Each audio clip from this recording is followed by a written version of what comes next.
Latoya Freeman never planned to be a mother again, especially not to twins she carried for someone else. But when the intended parents walked away after the birth, she was left alone in the hospital, holding two newborns with nowhere to go, faced with the ultimate betrayal and an impossible decision. Latoya did something extraordinary. She chose love over legal contracts, and in doing so, gave two abandoned babies the one thing they needed most, a mother who would never walk away. Take a moment and subscribe to our channel. Our plan is to reach more people and spread the kindness story. A surrogate mother delivers twins, only to face rejection from the intended parents for a devastating reason. At 35, Latoya Freeman never envisioned herself in a hospital room, cradling two newborns she wasn't meant to raise. Born in Eastside, a gritty yet vibrant neighborhood where resilience was a way of life, her path had been marked by struggle.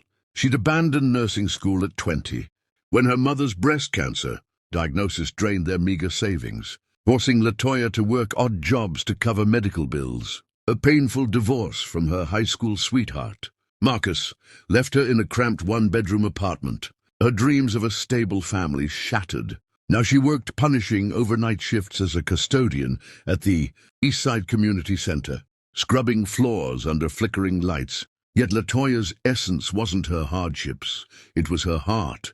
She shared her lunch with co-workers, sang gospel hymns like her mother once did, and offered warm smiles to strangers despite her exhaustion. One frosty morning at a free health clinic, a faded flyer caught her eye: become a surrogate, give the gift of family. For Latoya, who'd always yearned to make a difference, it felt like a divine summons, a chance to bring light to someone else's darkness. The intended parents, Gregory and Vanessa Caldwell, were the epitome of wealth and refinement, white, poised, living in a world of gated estates and corporate triumphs. Latoya, a black woman with a second-hand Toyota and clothes from thrift stores, seemed their opposite. But the surrogacy agency bridged the divide, handling contracts with cold precision. In their first Zoom call, Vanessa's voice trembled as she recounted the 12-year battle with infertility, her eyes glistening with unshed tears. Gregory, reserved but sincere, promised to support Latoya every step, his voice steady but warm. They sent thoughtful care packages, a cashmere scarf that felt like a luxury Latoya could never afford, lavender-scented candles that filled her apartment with calm, and a gift card for a prenatal massage at a spa she'd never dared enter. "You're our miracle," Vanessa wrote in a note, her cursive elegant and precise. Latoya felt a spark of purpose ignite within her. She wasn't just carrying a child. She was crafting a family for a couple whose longing mirrored her own unfulfilled dreams. The surrogacy journey tested Latoya's endurance. Morning sickness left her dizzy, leaning against the community center's walls during breaks. Swollen ankles throbbed after 10-hour shifts, and the emotional weight of carrying another couple's hope pressed heavily on her spirit. At 13 weeks, an ultrasound revealed twins, a boy and a girl. The Caldwells were ecstatic, calling her their godsend in a tearful call. They mailed a silver locket engraved with two tiny hearts, a gesture that brought tears to Latoya's eyes as she traced the delicate design. She wore it daily, a reminder of her sacred role. Over dinner at her cousin Monique's small house, surrounded by the scent of fried plantains, Monique issued a warning. "Don't let your heart get tangled, Toya. Those babies belong to someone else." Latoya stirred her sweet tea, the ice clinking softly. "I know," she murmured. But at night, alone in her apartment, she'd rest her hands on her growing belly, humming old spirituals her mother taught her. The twins' gentle kicks felt like a secret dialogue, a bond she couldn't fully resist. Pregnancy reshaped Latoya's world. She balanced night shifts with prenatal appointments, the community center's fluorescent hum her only company as she mopped floors, her thoughts drifting to the twins' future in the Caldwells' world of elite schools and summer retreats. The Caldwells were attentive at first, texting daily with questions. "How's the diet going? Need anything?" They paid for a nutritionist who crafted meal plans. Latoya followed diligently, sent crates of organic apples and kale, and enrolled her in a prenatal yoga class at a boutique studio, where she felt out of place among wealthier mothers. At 26 weeks, she shared a grainy ultrasound video, the twins' tiny fists waving like they were reaching for her. Vanessa's reply was a voice message, her words choked with emotion.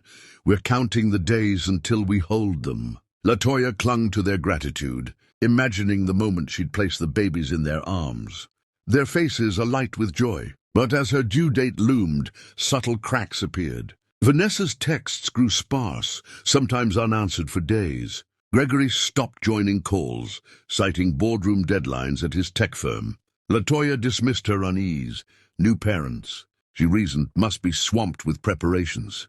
She filled her days with small rituals, rubbing cocoa butter on her belly, reading baby books from the library, whispering prayers for the twins' health. At 37 weeks, contractions hit in the dead of night, sharp and unyielding. Rain pounded her apartment windows as she fumbled for her phone, dialing the agency, then the Caldwells. Voicemail after voicemail. Her hands trembled as she packed a hospital bag, fear rising. She called her neighbor, Mr. Ellis, a retired bus driver with a gruff voice but a kind heart. His old pickup rattled through the storm to Mercy General Hospital, his presence a quiet comfort.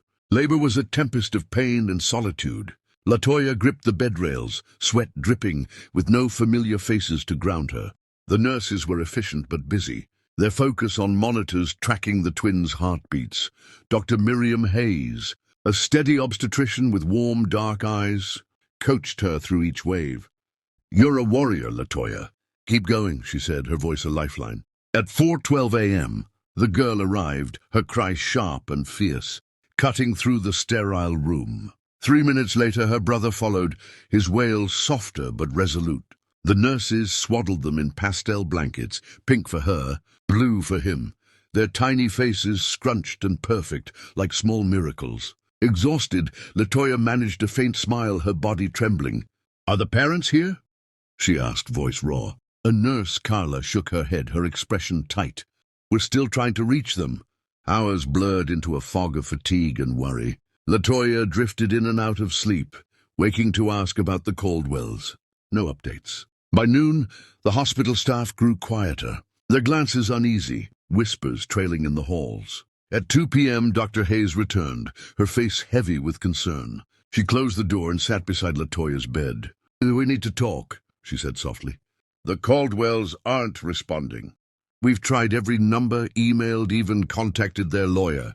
The agency's in the dark, too." Latoya's heart thudded, a cold dread settling in. "What's going on?" Dr. Hayes hesitated, her voice gentle but weighted. "Their attorney reached out this morning. They're refusing to take custody of the twins." The words landed like a sledgehammer. Latoya's breath caught, her mind scrambling. "Refusing? Why?" Dr. Hayes's eyes brimmed with sympathy. "They saw photos of the babies we sent after the birth. Their lawyer said the twins weren't what they expected. They've instructed us to stop contacting them."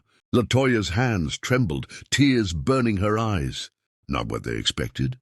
she whispered, picturing the twins, the girl's delicate eyelashes, the boy's furrowed brow. Dr. Hayes shook her head. "I'm so sorry, Latoya. We don't have more details."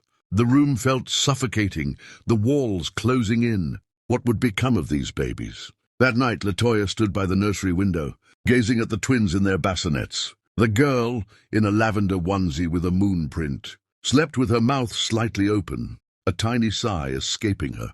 The boy, swaddled in green, clutched his blanket like a small warrior. They were so fragile, so perfect, their innocence piercing her heart. Carla approached quietly, her voice soft. "They don't have names yet. You're listed as the gestational carrier." Latoya's throat tightened, a lump forming. "Can I hold them?" she asked. Carla's smile was warm, understanding.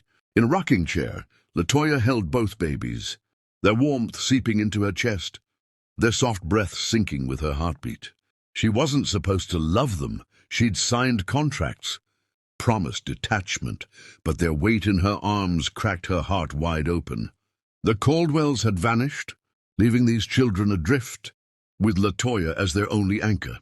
The next morning, Miss Rivera, a social worker with a gentle voice and a clipboard stacked with forms, arrived. She outlined the legal maze in a calm tone: temporary guardianship, foster care, adoption protocols. Latoya listened, her heart sinking deeper with each word. She'd visited the twins 5 times already, memorizing their tiny size, the way the girls' fingers curled in sleep. "If no one claims them, they'll enter foster care," Ms. Rivera said. Latoya's mind flashed to childhood friends, shuffled between homes, their eyes haunted by instability. "What if I want to keep them?" she asked, voice trembling. Ms. Rivera's eyes softened, but her tone was cautious. "As the surrogate, you'd need to petition for custody. It's a steep climb. Courts favor intended parents. And you'd need a strong lawyer." Latoya nodded, resolve hardening like steel. She couldn't let these babies slip into a system that might fail them. Sleep was a stranger that night. Latoya stayed at the hospital, unable to leave the twins' side. Sitting by their bassinets, she studied their faces, a suspicion growing like a seed in her chest. The girl's nose was a mirror of her own, sharp and proud. The boy's ears echoed her late father's, a gentle curve she'd always loved. Could the agency have made a mistake? Were these babies hers, not just carried, but hers by blood? The thought was staggering, almost too wild to voice. She recalled the clinic's chaotic intake process. A distracted nurse, mislabeled files, a hurried signature. Her gut screamed something was wrong. She called Monique late that night, her voice shaking. "Toya, if they're yours, you fight like hell," Monique said, her tone fierce. Latoya's eyes welled up. "I'm scared, Monique, but I can't lose them." The next day, Latoya took action. Borrowing a double stroller from Carla, she wheeled the twins to the agency's office, a sleek glass building that felt cold and alien. The receptionist, Ethan, a young man with nervous eyes, froze when he saw her. "Ms. Freeman, we didn't expect you," he stammered. Latoya's voice was steel, unwavering. "Your agency stopped answering my calls. I need answers." Ethan shifted uncomfortably, his hands fidgeting. "The Caldwells terminated the contract. That's all we know." Latoya pointed to the twins, sleeping peacefully in the stroller. "Look at them. They look like me." "You used my eggs, didn't you?" Ethan's face drained of color, his eyes darting away. "I'm not authorized to discuss that," he mumbled. Latoya leaned in, her voice low but fierce. "I'm getting DNA tests, today." Latoya found Elena Vasquez, a pro bono lawyer, with a fire for justice and a reputation for taking on impossible cases. Elena dove into the fight, arranging DNA tests within 72 hours. The hospital drew samples from Latoya and the twins. The Caldwells refused to participate, their lawyer citing their complete disengagement. The wait was excruciating. Latoya returned to her apartment, but spent every day at the hospital, rocking the twins and whispering names she held close to her heart. Zoe and Caleb, her community became her lifeline. Monique brought steaming plates of jambalaya.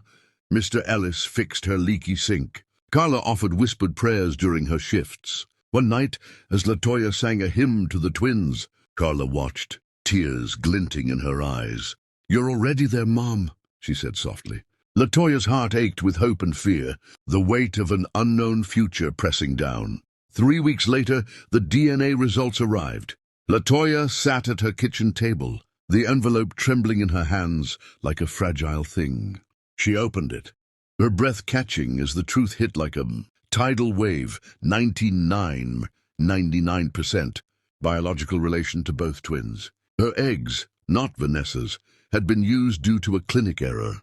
The sperm donor was anonymous, but Zoe and Caleb were her children, flesh and blood. Latoya sobbed, a storm of rage and joy colliding.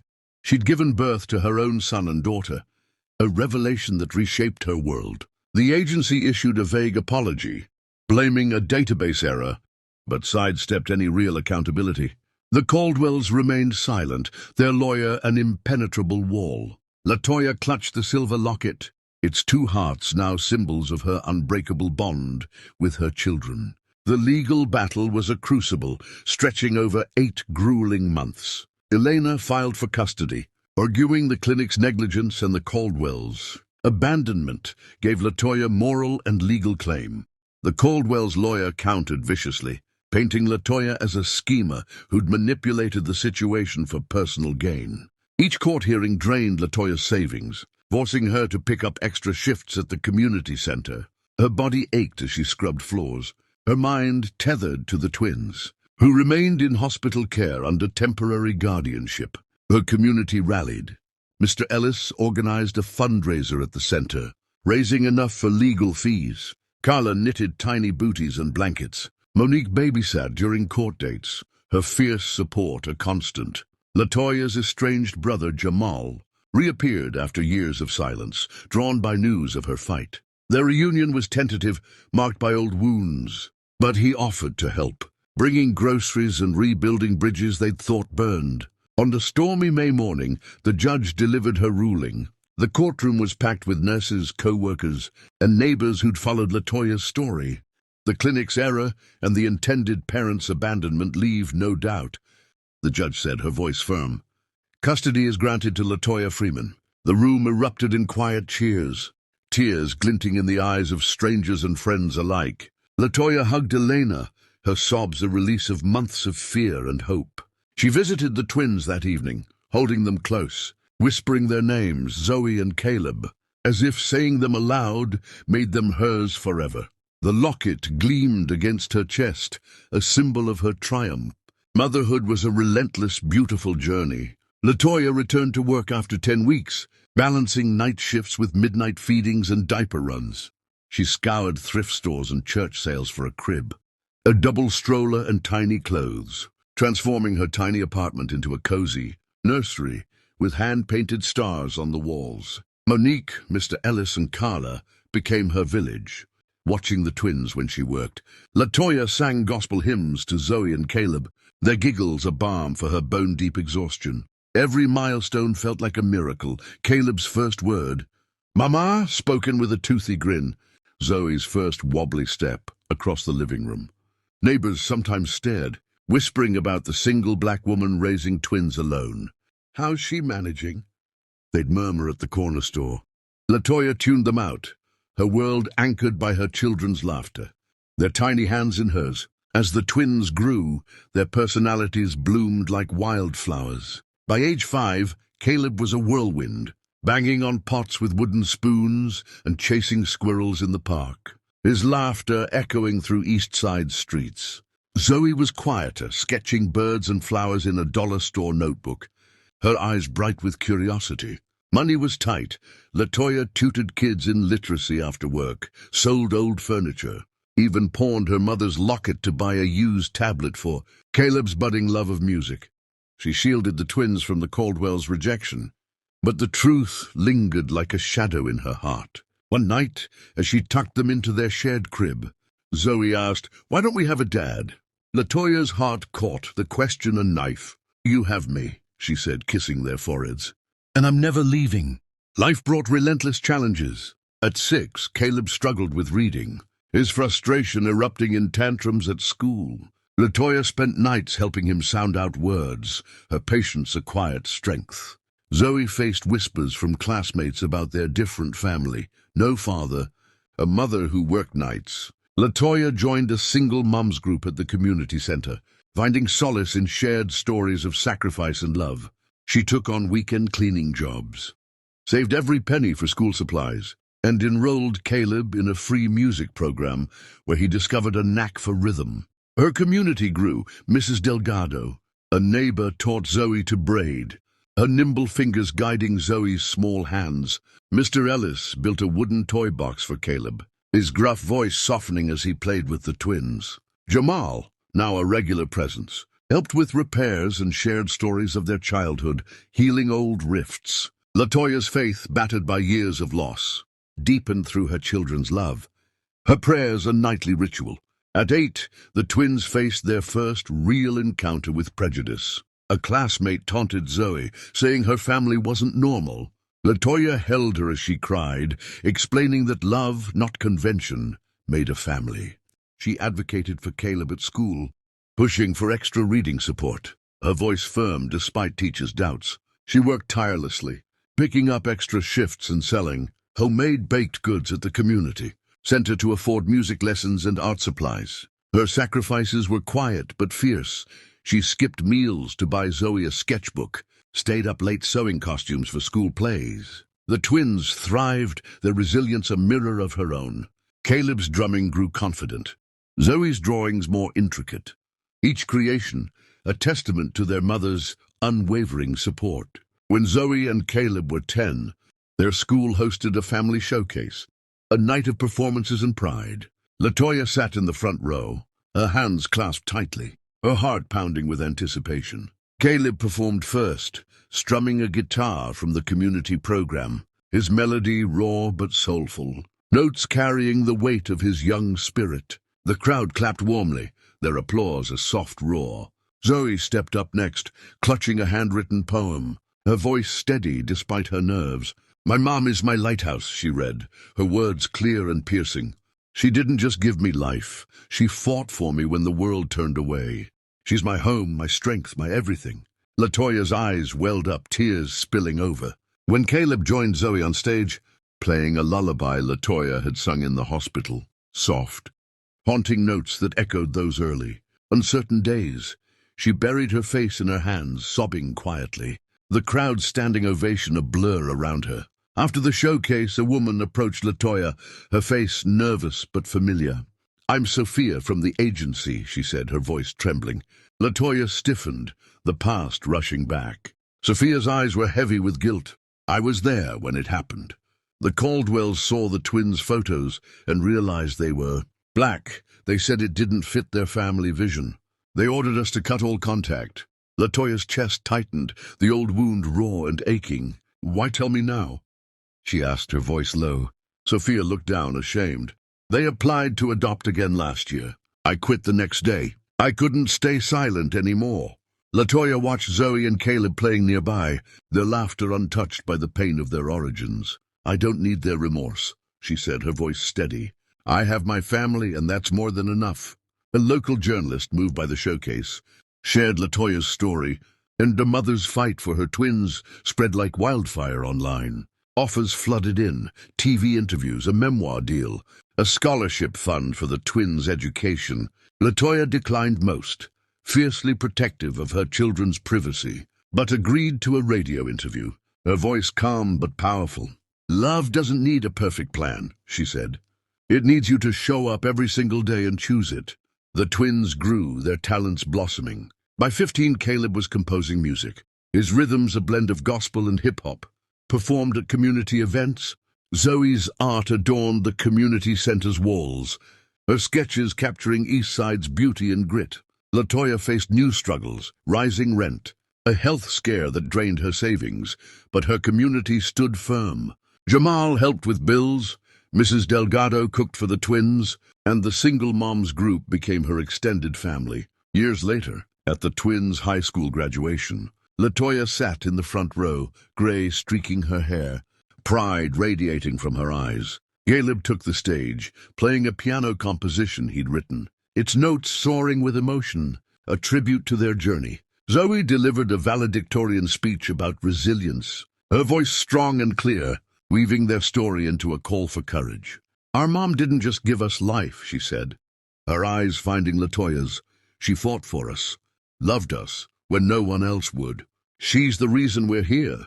The crowd rose, tears and applause mingling. The twins looked at Latoya and said in unison, "We're here because our mom chose us." Latoya's heart swelled. Her sacrifices, every late night, every pawned treasure, every tear made whole by their love. If this story moved you, give it a thumbs up and subscribe for more heartfelt tales. Share where you're watching from in the comments. We love hearing from you. Stay kind, stay strong, and keep watching.